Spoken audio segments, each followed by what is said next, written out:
Donc moi je suis originaire de France, je viens du sud-ouest, je suis arrivé au Canada en 2017, à la fin de l'année 2017. Et j'ai voyagé pendant un an dans un van avec celui qui est devenu mon mari un petit peu plus tard. Et au bout d'un an, on a décidé qu'on allait s'installer quelque part pour travailler. Et on a choisi Whitehorse parce que ça faisait sens dans ce qu'on voulait faire. On voulait aller jusqu'à l'océan Arctique et ensuite retourner à Montréal pour retourner en France. On est arrivé à Whitehorse fin novembre 2018. Il faisait moins 35.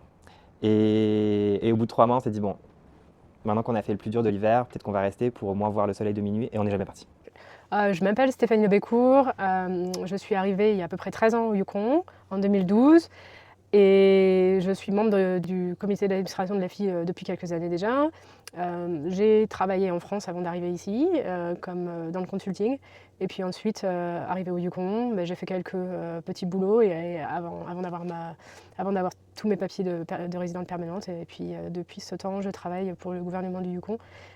J'ai travaillé beaucoup dans la gestion de projets, sur l'amélioration des processus particulièrement, et puis aussi l'amélioration des organisations en général. Et puis depuis quelques mois, là, presque un an, je travaille comme policy analyst pour santé et affaires sociales. Je m'appelle donc Stéphanie Chevalier, je viens de France à l'origine. Je suis arrivée au Yukon en 2007.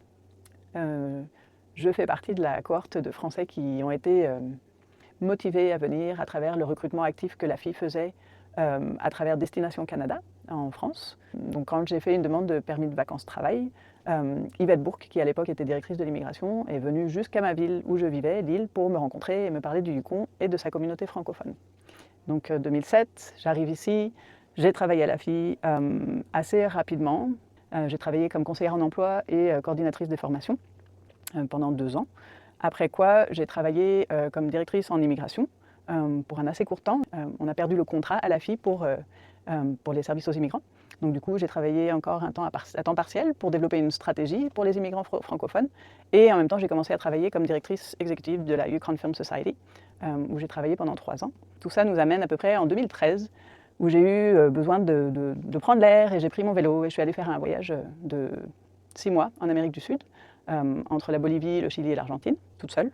J'en suis revenue assez bouleversée par les découvertes du monde du Sud, des réalités aussi de vie de là-bas, puis avec une envie d'en connaître plus. Donc j'y suis retournée en 2015, puis en 2016, où je me suis établie là-bas jusqu'en 2022. J'ai fait beaucoup de vélo. J'ai aussi rencontré quelqu'un, j'ai eu une petite fille. J'ai travaillé pendant 5 ans à l'Institut français du Chili, comme dans la culture.